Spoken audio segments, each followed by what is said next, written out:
Hello and welcome everyone. Thank you so much for attending today's webinar on reproductive justice research methods, challenges, and opportunities. My name is Sarah Mancoll, and I'm the Policy Director here at SPICY, the Society for the Psychological Study of Social Issues. If you're new to SPICY and familiar with the American Psychological Association, you may also know us as APA Division 9. A few quick logistical points before we get started today.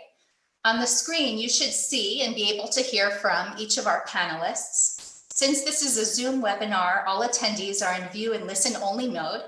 But that said, we would love to hear from you. So attendees, please feel free to use the chat function to send us your questions as they arise. And please also message me if you run into any technical difficulties that I can help troubleshoot.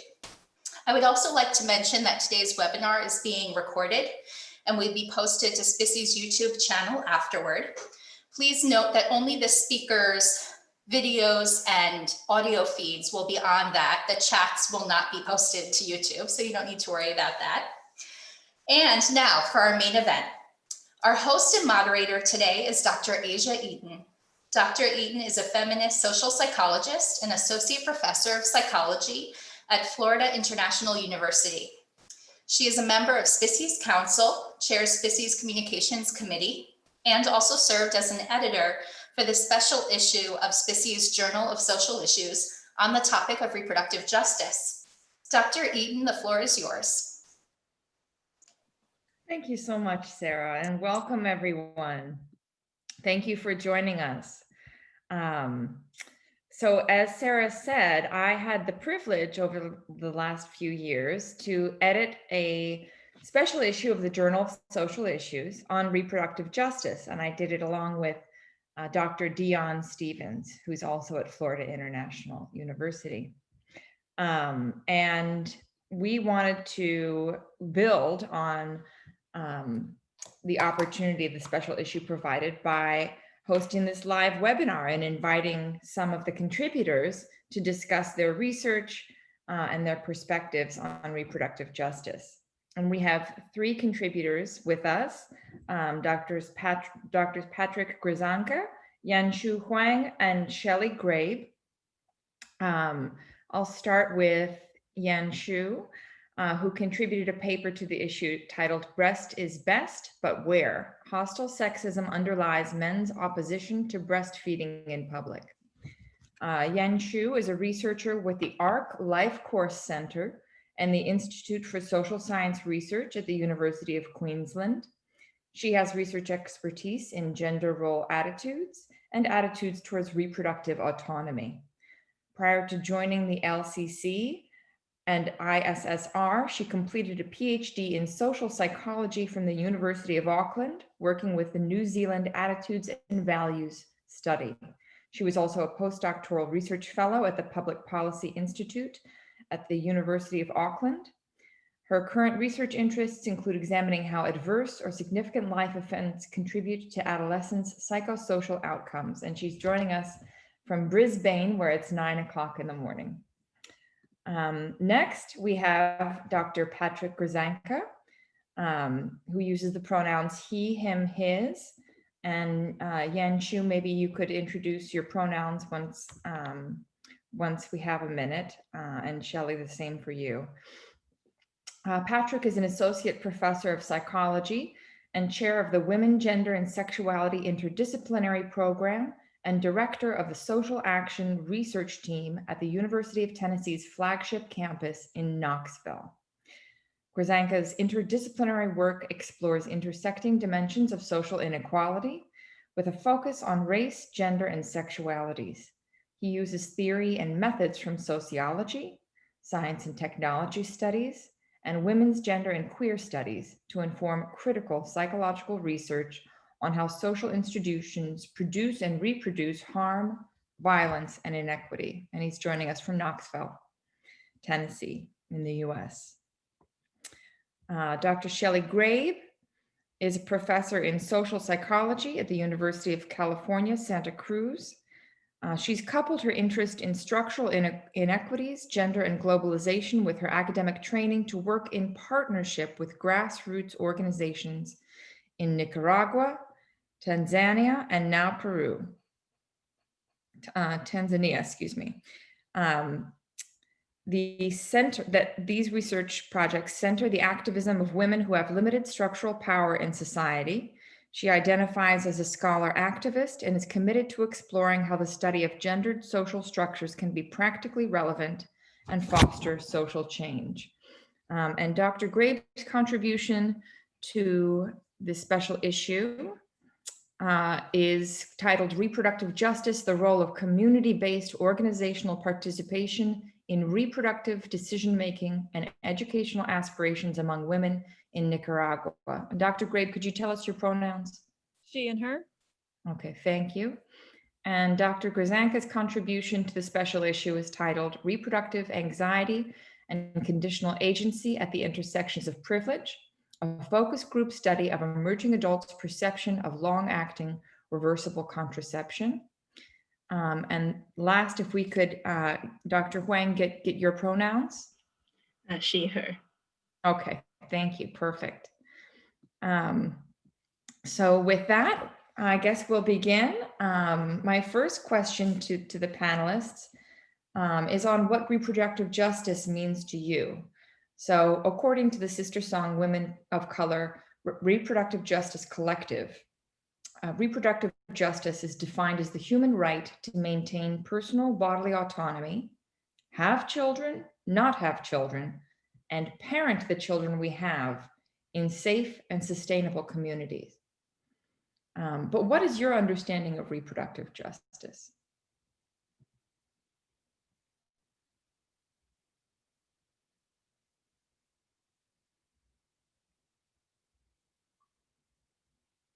I can start to break the silence. I do a lot of my work from a human rights perspective, and the justice framework helps flesh out the contextual pieces that are missing in a human rights framework. So for me, thinking about reproductive justice is recognizing that the human rights that may be important for us to think about are not equally accessible or available to everybody, and that we need to think about intersecting oppressions and how those may either limit women's agency or decision-making in contexts where rights are relevant, or make things like the laws or protections for human rights not as available to all women. So for me, it's thinking about how those intersecting oppressions interrupt our access to rights and laws that could protect things like reproductive rights. Thank you.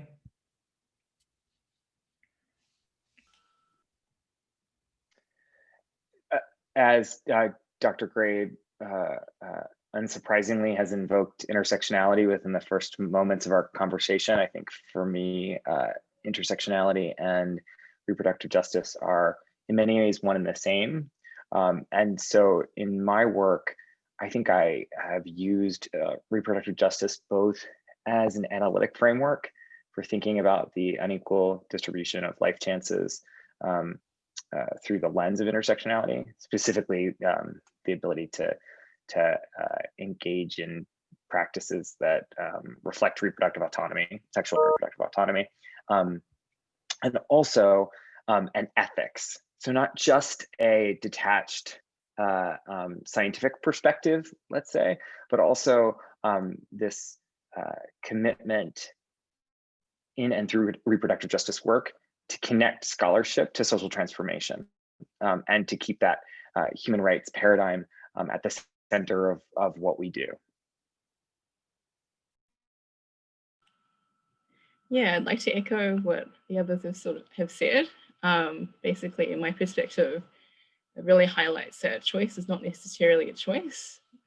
I guess in like our neoliberal societies, we consider everything a choice and equally accessible to everyone. But without seeing things from a reproductive justice perspective, we end up ignoring or be unable to see barriers in terms of inequitable access, resources, even the capacity for decision-making when it comes to the fulfillment of autonomy.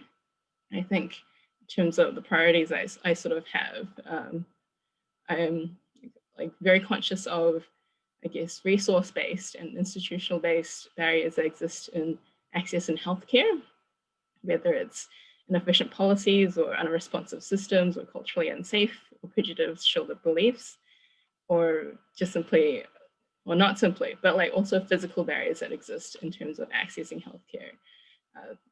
Like without seeing things through a reproductive justice framework, we won't be able to see all these issues that stop people from being able to make these choices. So at least for me, it's sort of like engaging with a framework that is responsive to people's needs and is does highlight and acknowledge barriers, something that's quite important. I appreciate all of your perspectives, the focus on human rights, healthcare, power, privilege, and oppression. I think maybe when people first hear the idea of reproductive justice, they think it's just about reproduction and sexual health. But it actually, sexual health, well-being intersects with criminal justice issues and intersects with housing issues and intersects with educational issues and other forms of healthcare.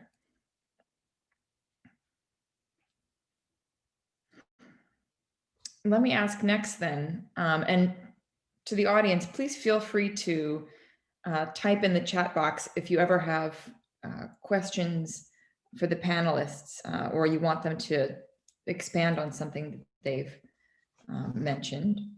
But for the next question, I'd love to hear about where you first learned about reproductive justice and what inspired you to start using it in your research.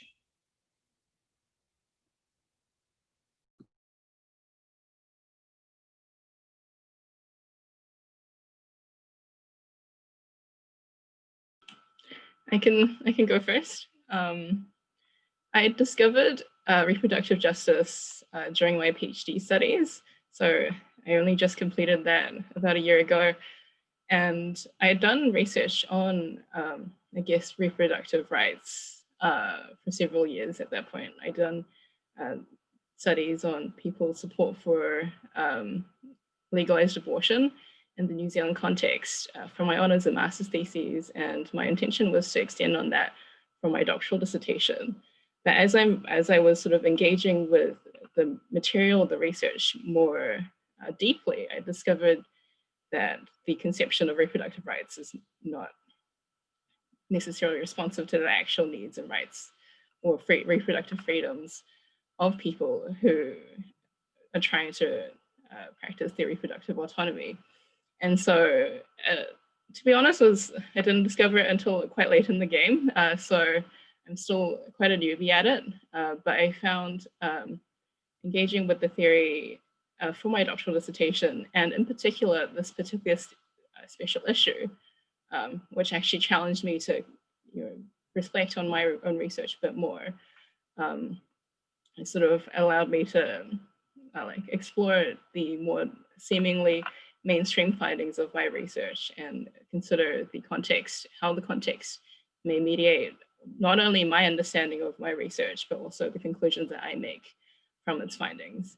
And the data that I have, it's from the New Zealand Attitudes and Values Study, which was introduced earlier.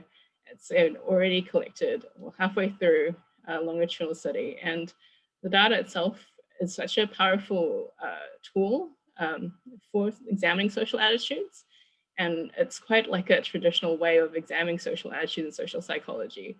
But reproductive justice, like the framework, has allowed me to sort of reflect on the limitations of this research. Even though it is quite powerful in its natural way, it still has shortcomings in terms of being able to honor and acknowledge marginalized identities and how those may impact people's support for reproductive justice, especially how people choose to navigate these beliefs, that kind of thing. So that's sort of how I've engaged with the framework quite broadly.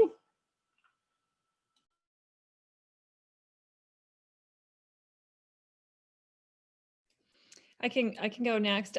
It occurs to me in your question, Asia, that I actually don't do research on reproductive justice. I was able to do it for this special issue, but the framing of my research in terms of a justice model in general has a lot of parallels.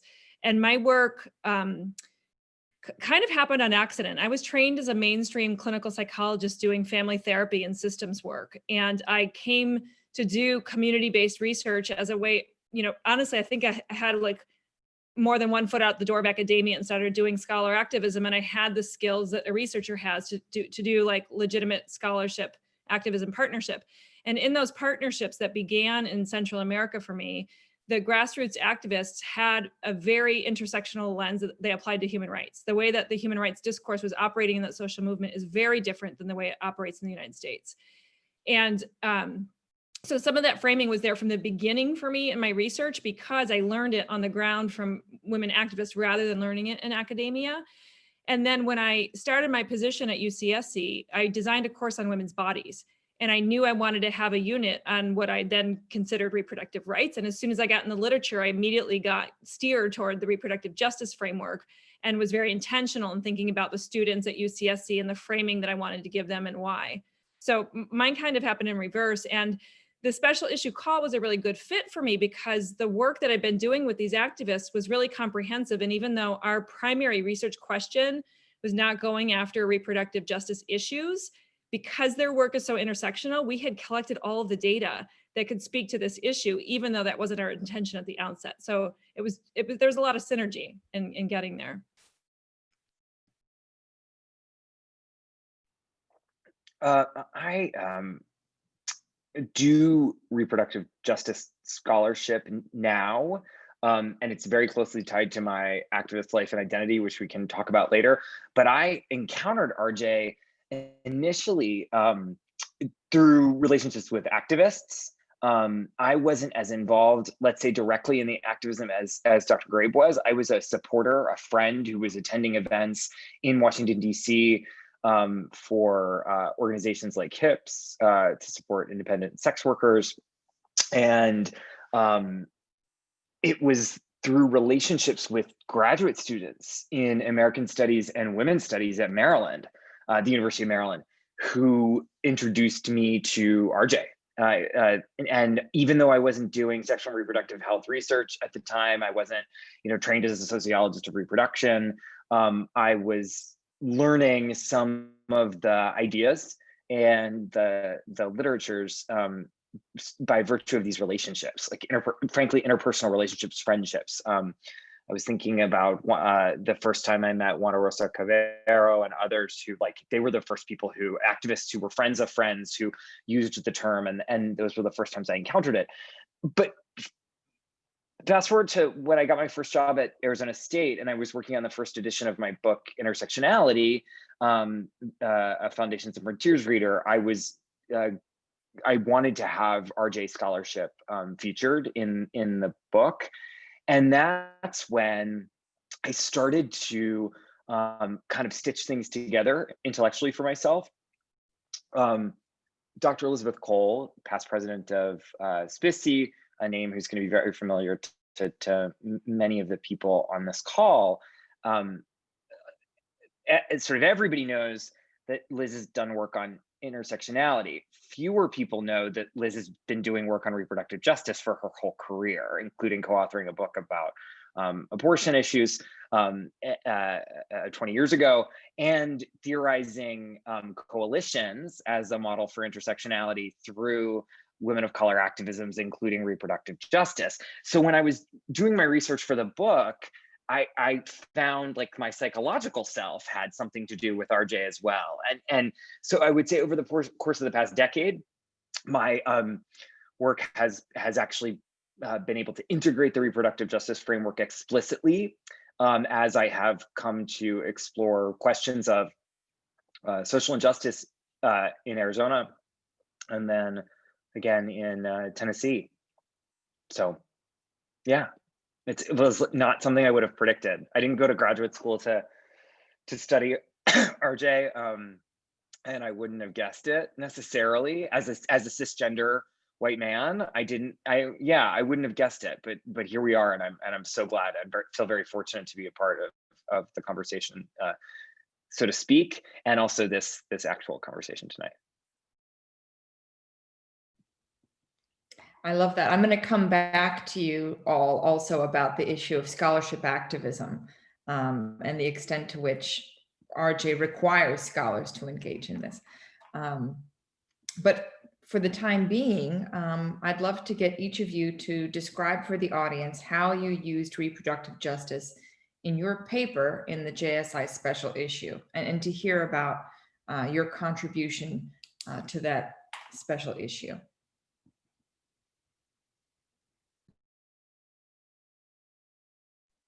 I think maybe we're developing a flow. I'll answer this particularly, Asia, and I think it's a really interesting topic or it's an interesting question rather, particularly with regard to our paper, my co-authored paper with Elena Schuch, which is based on her master's thesis project, which was also part of a multi-sited study. We did these focus groups, my colleagues Emily Mann and Jenny Bryan, at University of South Carolina and Arizona State, respectively. We conducted these focus groups with college women around the country and asked them about their experiences with long-acting reversible contraceptive devices, IUDs, and implants. And because we're all at predominantly white institutions, most of the women in the focus groups are also white women. So, the question of like, well, then what are you doing with RJ with these very privileged women? Well, for me, and for Elena, RJ is also a lens for critiquing white supremacy, right? It's a way of thinking about and naming how race and racism produce the mechanisms by which identities come to be so consequential, and how sexual and reproductive rights then are distributed asymmetrically in terms of race, gender, sexual identity, social class, etc. So just as an example for us is how RJ helped us to name the whiteness and name the racial norms that emerged in our focus groups.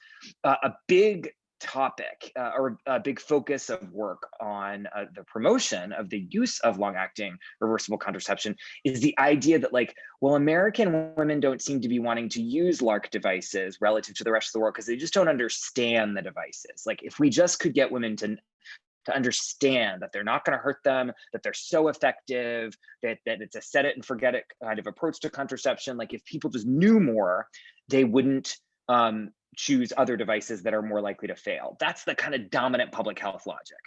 In our focus groups, white women used misinformation about LARC devices, medically inaccurate information about LARC devices, in ways that could be read as hindering or restricting their reproductive freedom. And what I mean by this is if you're saying, well, my aunt's best friend told me that her LARC pierced her uterine wall and she's sterile now, and that's going to happen to me. So I'm not going to use a LARC, and I'm going to tell my friends not to use a LARC. Then maybe that device has been eliminated as a choice for either that individual white woman or the other white women that she tells this information to and who believe her. So that kind of echoed in some ways some of the concerns of public health officials. But when women of color in the groups talked about LARC devices in what could be read as medically inaccurate terms, what we saw is a totally different kind of effect. They had been told to be wary of the devices by usually older women in their families who had been subject to reproductive coercion, or whose other people in their families or social networks had been subjected to reproductive coercion, or that they knew that Black and brown women in particular in the United States are subject to reproductive coercion. And so when the young women of color in our focus groups, in particular Black women in our focus groups, talked about devices in medically inaccurate ways, we saw them and we read this misinformation as potentially a form of resistance. So on the one hand, when white women are using the same kinds of practices, at least what superficially appear to be the same kind of practices, you think that's misinformation and that's bad. And when another group of women who are differently situated in terms of their racial identity and racial history and within racist structures use misinformation, the reproductive justice lens helped us to see that this could be potentially quite actually empowering for these women to have tools to resist what we found in the study, and which has been observed by many other scholars, is a lot of aggressive promotion of these devices, particularly among young, low-income women of color, specifically Black and Latinx women. So that's for us how reproductive justice became really, really important with a bunch of relatively privileged young women on college campuses.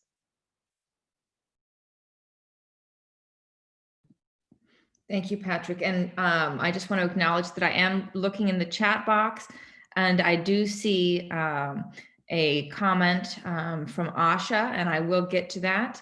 But first, I want to let Drs. Huang and Grabe answer the prompt of just telling us about how you used reproductive justice in your paper in this special issue.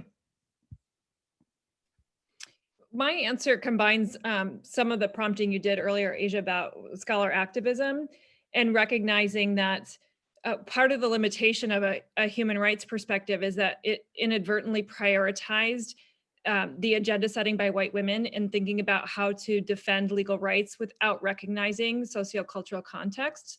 And so the study design that I had for the special issue, it was done in partnership with the grassroots organization. And so the research question and the expertise was driven by local women rather than outsiders thinking about what would make a difference in women's lives, how can we create that social change? And my role was in measuring it, not in driving an intervention or having an idea or having, the perspective.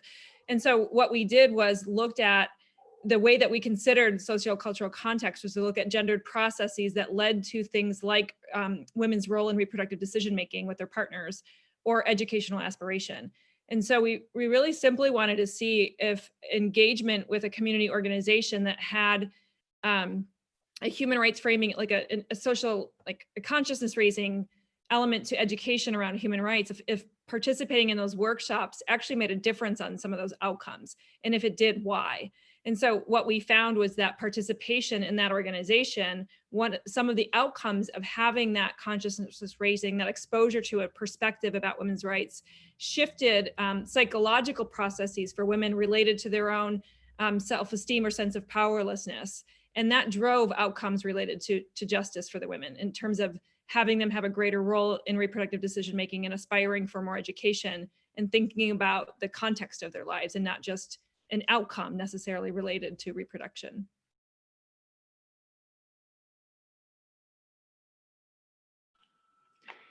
Thank you. So for my paper, it was, I guess, vastly different to Dr. Grzanka's and Dr. Grabe's sort of approaches. Like I said before, I was utilizing already collected data. But to summarize the findings, we were looking at support for public breastfeeding in the New Zealand context. The survey itself is an omnibus survey, so we were limited in terms of space. Again, I think this might be a limitation in terms of how we approach research, how we should engage with reproductive justice perspectives a bit more in our consideration with the measures that we include in large scale surveys. But anyway, we found that hostile sexism, regardless of gender, was related to opposition to public breastfeeding. So hostile sexism being a concept of general antipathy. But when it came to benevolent sexism, like a patronizing view of women, that was only related to women's opposition to women breastfeeding in public, which is quite interesting. And it sort of like suggests that societal attitudes hold, perhaps in a way, hold people back in terms of what they see as a choice in terms of breastfeeding decisions. But in terms of reproductive justice, in my paper, I highlighted the limitations of our research program. Even though the NZAVS is such a fantastic opportunity to examine national attitudes, it was limited in terms of being able to highlight granular experiences, such as the opinions of ethnic minority groups in New Zealand, specifically that of Indigenous New Zealanders, Māori. I wanted to be able to explore their perspectives, but without enforcing a Western view on it. So historically, Māori perspectives have been suppressed in academy.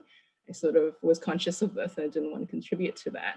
So instead, in the paper, I highlighted the voices of existing Indigenous Māori scholars, such as those as Dr.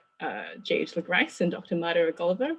Both of them have done incredible research in New Zealand, using Māori epistemologies and research perspectives that highlight and center Māori knowledge. And their research looks at reproductive processes through Māori culture. So Jade, she's at the University of Auckland, so I know her personally. She for her PhD and her continued research looks at Māori women's experiences and relationships with reproductive aspects of their lives, so birth, contraception, and feeding. And similar, Dr. Mara Gulliver, whom I've not been lucky enough to personally meet, has done research on Māori women's experiences of breastfeeding. And what she had actually found was that when she interviewed Māori women and their whānau, so their families, in terms of their experiences of breastfeeding, what they found was that their perception was that society did not accept public breastfeeding. And that sort of contrasts with my research, which through a completely supposedly neutral lens suggests that people support public breastfeeding. What this sort of highlights is a dissonance between what broad mainstream psychology sees as the truth or reality versus what the actual lived experiences of people actually are, especially for people of minority groups, such as those who are of Indigenous identities.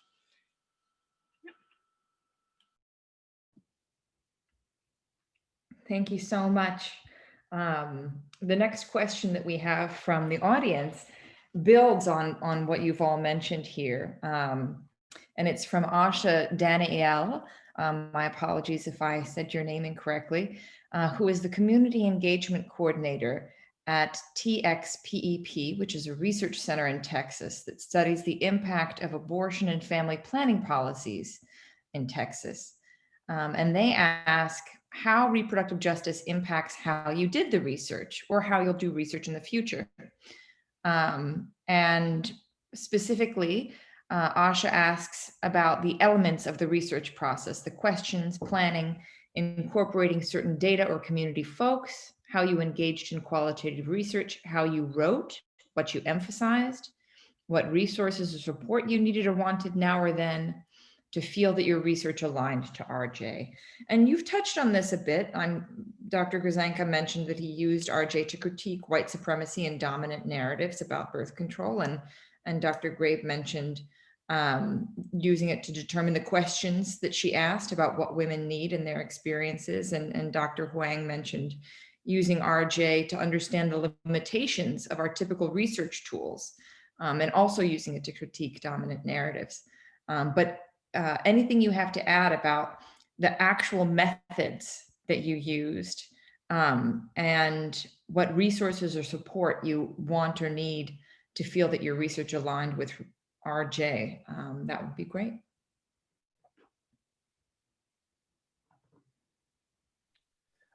I would just add, first of all, thank you for this great question. And it's so awesome to have a community engagement coordinator who does research on abortion and family planning here. Thank you for all that you do. I just want to add that I think in my capacity as an activist, which I alluded to before, I see the practice of RJ scholarship as one of the skills that I can use to deepen and strengthen my relationships with community partners and to produce scholarship that can directly inform policy and be used as a weapon against trap laws and hostile legislatures who seek to harm the lives of people who can become pregnant. So I, in my capacity as a board member of both the C4 and the C3 of the Planned Parenthood affiliate here in Tennessee, PPTNM, I feed information directly to my colleagues at Planned Parenthood. Planned Parenthood has a very complicated and bad history when it comes to reproductive justice issues. And it's one that the larger national organization, PBFA, and local affiliates continue continue to wrestle with today. When I learned that young women of color in Knoxville were being pushed to use LARC devices, we researched it, and then we told them they need to stop immediately and revisit some of these policies. So I'm trying to move the needle, and that's one of the ways that I think the sort of how of the research is always connected to like the ear on the ground, to the local. What are people telling me who are going to our clinics? What are people telling me who are experiencing problems? And then the other thing that I think RJ does, and this is slightly more academic, again, sort of to the how of the process, is there are lots of qualitative analytic strategies that help us to pay attention to outliers, or what we call like in social science outliers. But I think RJ does an amazing job at helping us understand the importance of difference in data. We're trained, especially in qualitative research, what are the themes? What are the trends? What do you see happening? And Adele Clark uses the term, like, sometimes this leads us to look at anomalies as negative cases, like things that can be explained away or controlled for, which is sort of like a quantitative thing that we would do to qualitative data. And I love that RJ enables me to say, it doesn't matter that one person said this is pointing to a structural dynamic. And it's imperative then that the knowledge that's gleaned from this speaks to that, experience. So I love that.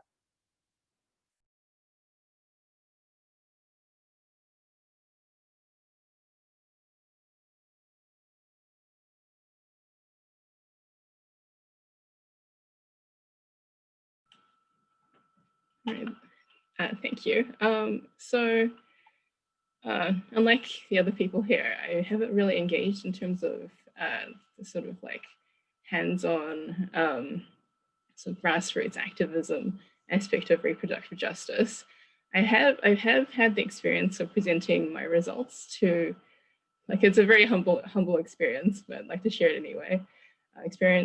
Presenting my research to family planning in New Zealand. And so that's sort of like the equivalent of Planned Parenthood in the US.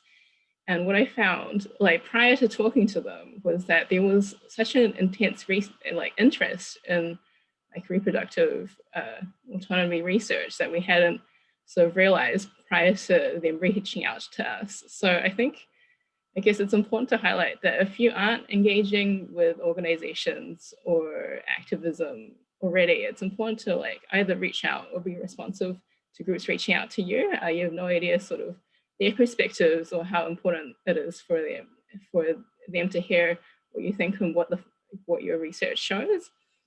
And although we hadn't explored sort of like more intersectional perspectives, it was like an incredible experience to be able to hear how like the research can be utilized in that sense, and actually inspired some additional research, which has since helped, like in a broad sense. Again, this is really not quite true to reproductive justice as a framework itself, but the research is sort of like given some perspective prior to the legislative law change in New Zealand in terms of decriminalizing abortion. So seeing that the public is supportive of reproductive autonomy in New Zealand, like producing this research, engaging with activism groups and organizations that are interested, it sort of can inspire research that can produce actual change.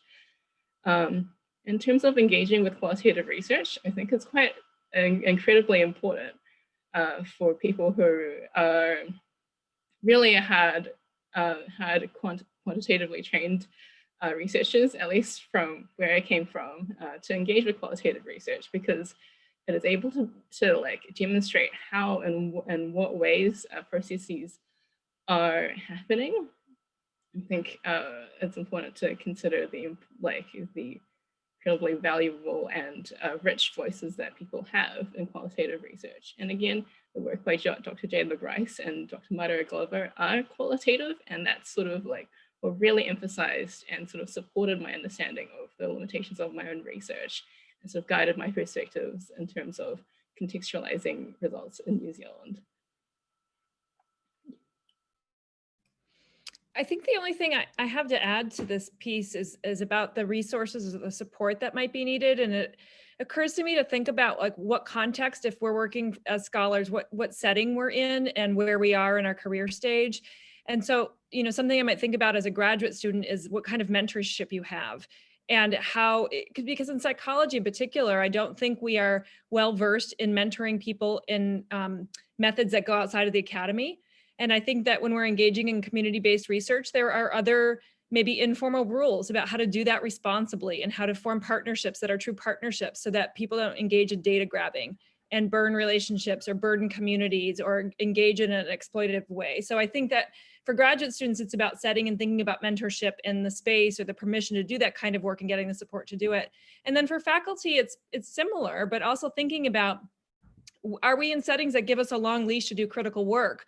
Or is there a way that we have to think about code switching and thinking about how to do that work and who our audiences are and what our products are going to be, and being really mindful about those things at the outset and communicating that clearly to community members so that the community member knows what's going on with the question and what's going on with the research product. And that as a scholar, we are sort of communicating those different needs or the different products or the different ways that that information is going to be used and that we're doing it as responsibly as we can. And we don't really get trained in that in graduate school. So I think that for me, it's that the resources would be about like, how do you get the support to do this research right?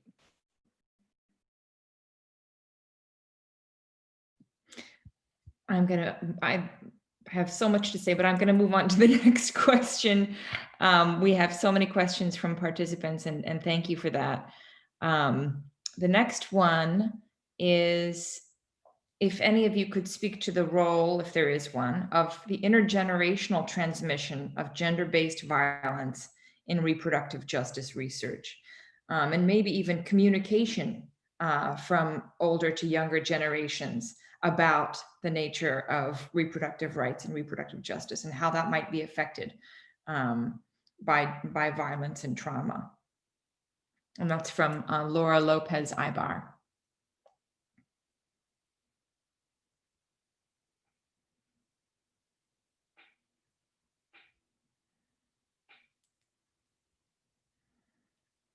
I can't speak to this with direct findings, but the organization that I worked with that led to this paper, the women were middle-aged. They were all in their 40s, and they had gone through these interventions that involved consciousness raising. And among the goals that they had for themselves, which might involve education or literacy or job training, any number of things in their own context, the other added goal that they met was creating groups for their adolescent daughters to think about having those conversations facilitated for adolescents that weren't just coming from the mothers or the role models, but that were guided by the adults in their lives, but giving them a peer group for thinking about how those issues were showing up in their generation with the education that the mothers had gotten.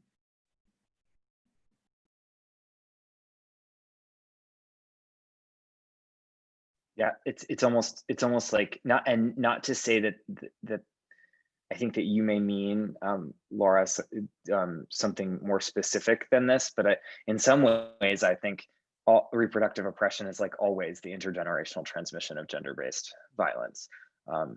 And I'm someone whose work comes to mind right away that's been getting a lot of traction lately is Seneca Elliott and colleagues, the sociologists, work on brother mothering and how multi-generational families negotiate poverty, racism, and sexuality in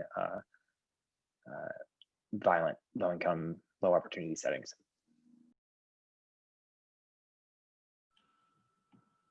Yeah, thank you. I don't really have that much experience, but I'd like to highlight the sort of ongoing and continued impact of colonization for Indigenous infant feeding practices. So there is a book chapter I cite in my paper by Myra Glover and Chris Cunningham that sort of discusses how traditional infant feeding practices by Māori had been historically suppressed by colonization.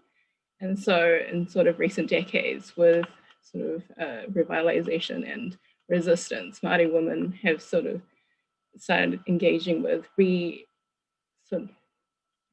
bring back traditional practices of infant feeding. And so I guess it's quite important to highlight like how these continued historical impacts continue to have negative consequences, and that it's continuing to negatively impact, I guess, Indigenous women's experiences or people's experience of infant feeding, but also to highlight the importance of, you know, preventing this suppression and highlighting and uplifting these practices, especially in terms of reproductive health care. Yeah. Thank you so much. The next question from Elvira Prusaksic is, how can we better advance abortion rights for women when there's so much pushback? And we're certainly seeing that right now in this current socio-political climate. Pushback from conservatives in religious settings, there's legal restrictions. And how can reproductive justice research pave the way for this social change? There's many ways to approach this complex issue, but any insights are welcome. I'm going to take this to start to put a plug in for some of the work that the activists in Peru I'm working with are doing. One of the ways that my research agenda has evolved has been at the request or response of the communities I work with. The research question gets generated by them. And so it may not be what I thought I was going to work on, but I'm like, oh, here I am. And the women that I'm working with in Peru right now have a heavy focus on women's political participation, which is not something I previously thought I would entertain, just thinking about a failed institution or the master's house and all of these things, me thinking like that's not where it's at.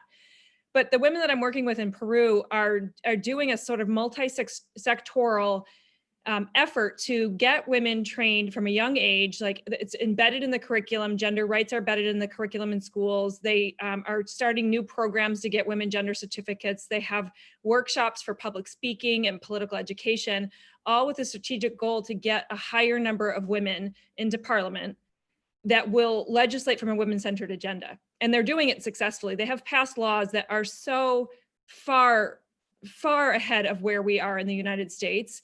And because, I mean, obviously we've already talked about how having these rights institutionalized is not a guarantee that they will be accessible, but it's one pass at it to think about how can we have women-centered rights without having them legislated at all or protected. I think that that's part of it. And so we have this grant under review where we can learn from what the women in Peru have been doing and translate that to the US, because we are woefully behind, both in terms of what we legislate, in terms of signing international protections for women's rights, not having a women's ministry. Even before the current administration, we were embarrassingly behind. Our representation is under the average of the rest of the world in terms of who we have in Congress.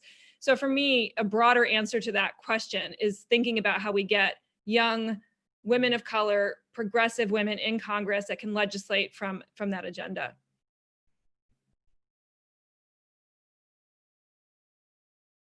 I hope you get the grant.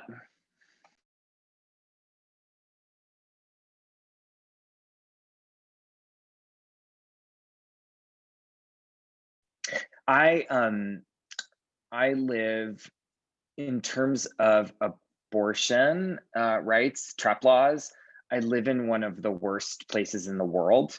And we lose a lot, but we don't lose all the time. And just this past week, thanks in part to species superstar Sarah McClelland, psychologist's testimony, we have a major victory to strike down Tennessee's 48-hour waiting period, mandatory waiting period for abortion here in the state. I believe that needles can be moved in creative ways. And, you know, I am so inspired all the time by reproductive justice activists who work on abortion and many other issues. The creativity of their activism, the way that they invert some of our academic logic in ways that are so exciting and so important. There are some days where I just, I want to throw my computer against the wall and scream, certainly. But I am so continually inspired that we sometimes get wins, and the wins are amazing. And we have to use that I hope this doesn't sound like a platitude, but I just think, like, if we can win here sometimes in Tennessee, where it's just the worst and it's getting worse, it seems I am inspired to keep fighting, and to leveraging my privilege to do whatever I can to shame men who try to take away the freedom of people who can become pregnant to control their bodies.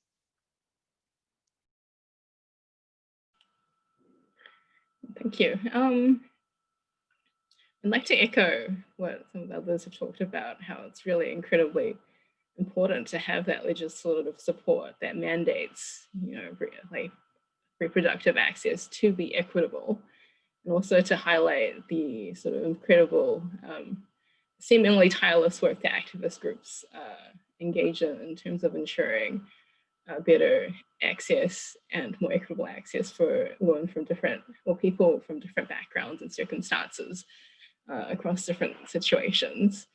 I think there's some work that I'm doing at the moment that sort of really highlighted the importance of activist groups in directing policy and the direction of healthcare provision, in terms of ensuring that when legislative change towards greater access does happen, what else can we do in this process to consider all the different conditions and situations and factors that are important to expand access, such as financial disadvantage or regional or geographic disadvantages, to be able to highlight and uplift these activist groups and their findings, to support the importance of highlighting these disadvantages in terms of access, and then hopefully using this knowledge to push for greater policy, greater healthcare systems that are responsive to people's situations, and to minimize the barriers that people have to get equitable healthcare access.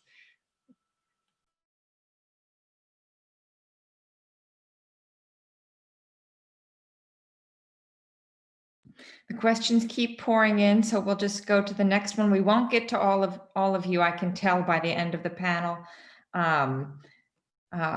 But I'll stick around for a few minutes afterward, and certainly you can email any of us at any time. The next question is by Nabiha, and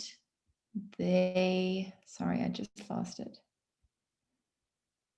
They ask, this is a graduate student in community psych at University of Cincinnati, and Nabiha is curious to know, how does the idea of Western or individualistic autonomy and agency versus the global South's cultural emphasis on collective decision-making play out in framing policies and or ideologies around abortion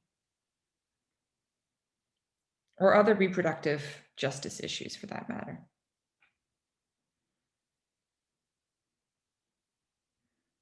I think, Dr. Huang, you talked about this a little bit, about the neoliberal idea that, we all have choice, and my choice is mine and mine alone, and,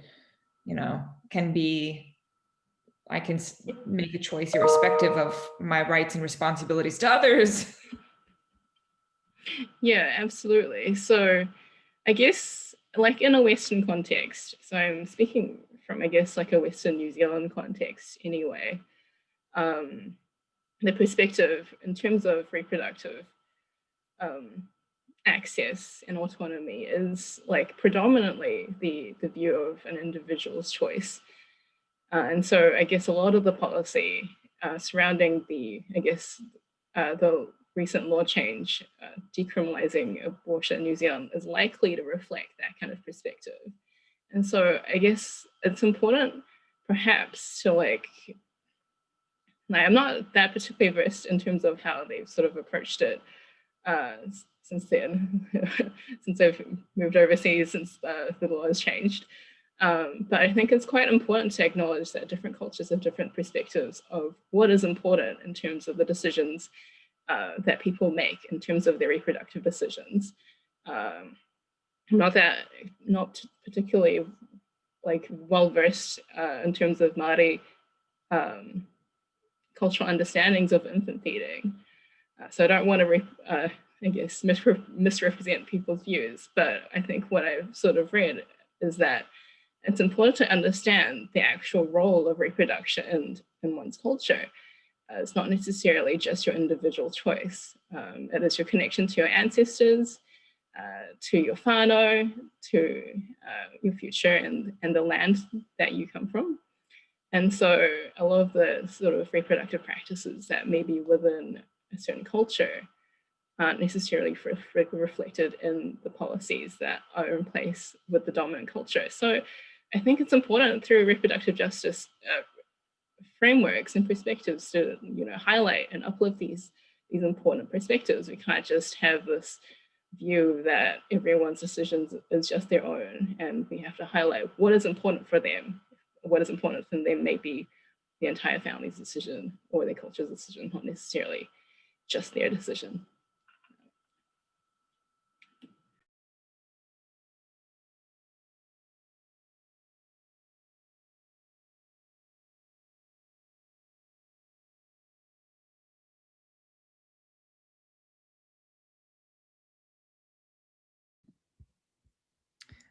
Dr. Grzanka, you mentioned in the chat box some books that might be helpful to read on this topic, and an article of your own.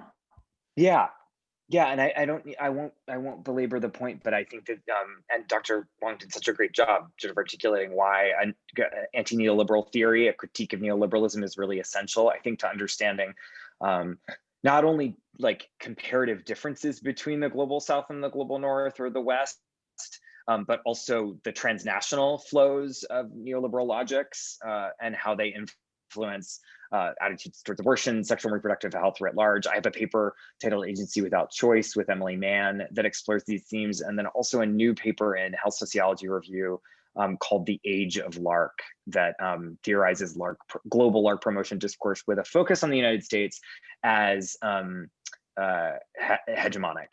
And in particular, we take aim at postpartum Medicaid policies that encourage the insertion of LARC devices within as little as 5 minutes of the delivery of the placenta.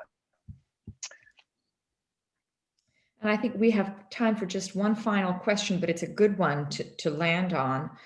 This is from Jessica Liddell, and she asks if you could comment on researcher positionality and how it relates to RJ research, and maybe you can also comment on the issue of, you know, scholarship activism at this time, because the two things are interrelated. So researcher positionality and researcher activism.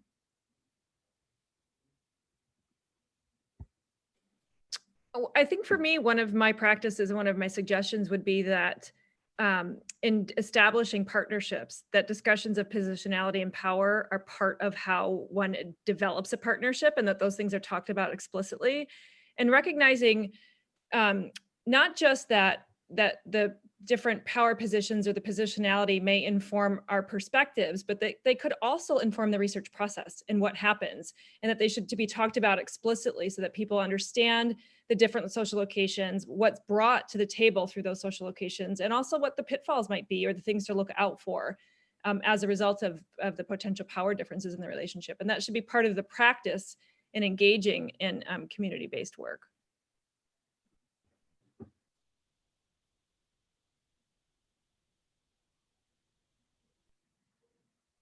That was so well said, and I underline all of that. When I first got to Tennessee, and the residents of Tennessee voted on Amendment 1, which enabled the state legislature to create virtually any laws they wanted, including unconstitutional ones, to restrict abortion access, I was so fascinated by the activists, and from a scholarly perspective, like really wanted to understand what kept the activists going. So I had this like sociological and psychological interest in them and their stories. And as I was getting to know them, I was like, I would like to do this project where I interview you all and you tell me your stories, and we figure out how you hold onto the fire. And they were like, yeah, we don't really need that, but we need you for other things. And so that was such a great moment of this, like, you know, sort of foot in my own mouth. I just had this, like, I dreamed up this great psychological project that they didn't give a shit about. But they needed me for other things, which was to help them get an abortion storytelling project off the ground and teach people how to do interviews. And I had other skills that they needed. So that's what we did, you know, and I could talk about positionality all night. I mean, I've said it, obviously, as a white cis man doing this work, that it's an ongoing practice. I don't always get it right, and I'm always learning about better ways to be accountable to my subjectivity and my standpoint and my identities in this work. I'm not always involved in data collection because of that. I wasn't in the room for any of the focus groups that are in that study. I might have designed the focus groups and led analysis of the focus groups, but I wasn't in the room because of the dynamics that you know would have introduced. So yeah, it's really, really important.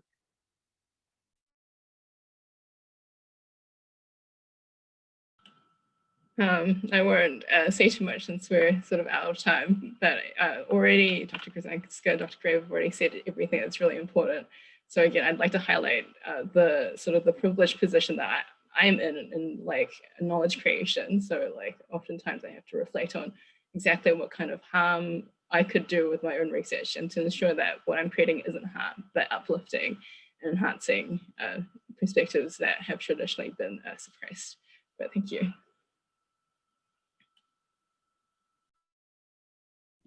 We are out of time, but I certainly hope that that this has been an uplifting and beneficial session for the participants. I know it has been for me. I've learned so much. And there's additional resources in the chat. Please check that out. And you know, I'll stick around for a few minutes. Let's thank Drs. Grzanka, Grabe, and Huang for their expertise and their time and their generosity. Sarah, you want to tell us again about how this will be available? Yes, I'm happy to. What I can actually do is after the session is over, I can send a follow-up email to everyone who attended and everyone who wasn't able to attend but RSVP'd, and I'll share bulleted out a list of all the reading material that people have been recommending in the chat, because that's great and I want to read it all too. Just to let everyone know, our next BISI webinar is going to be next week. It's on Wednesday, October 28th from 2 to 3 p.m. Eastern with Dr. Shelly Grabe of Stony Brook University. She's going to be talking about COVID-19 and ageism, a very timely topic. So I will send the registration info to everyone who is here tonight, and please, you know, join us if you can.